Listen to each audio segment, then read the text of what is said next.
To my trans and gender non-conforming family, friends, and our allies, I've been living as a trans woman for 31 years.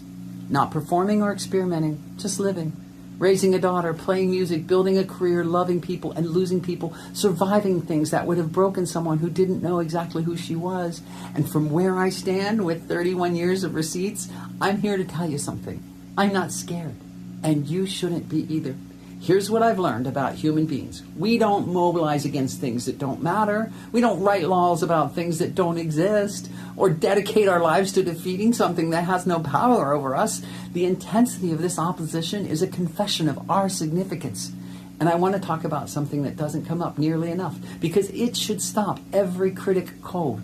Go back to the oldest stories that humanity's ever told, the ones carved into stone and passed down through fire and prayer. Hinduism gives us Ardhanarishvara, a deity who is literally half male, half female. The union of Shiva and Shakti, revered as the source of all creation. The Maori, the Yoruba, the Greeks, the Romans, the Babylonians, indigenous cultures across every continent recognize gender beyond the binary, not as aberration, but as something sacred. These weren't mistakes or sins. They were the stories entire civilizations chose to tell about the divine. So, if you're someone genuinely asking yourself, what's right about all this? Consider the oldest human wisdom on earth didn't see us as a problem. It saw us as something closer to holy. What changed wasn't nature, but fear. And fear, when it gets organized and funded and handed a microphone, it can look a lot like righteousness.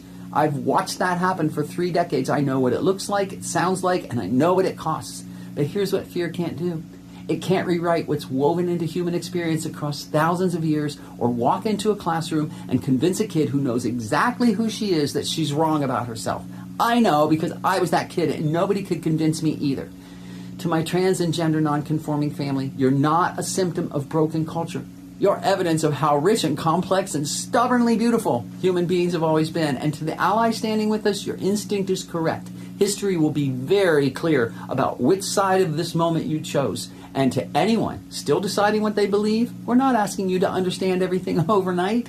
Just look at the full picture, all of it, including the thousands of years before someone decided we were the enemy. We've outlasted every attempt to disappear us, not because we're loud or political, but because we're real. And real things don't vanish just because someone passes a law and looks away.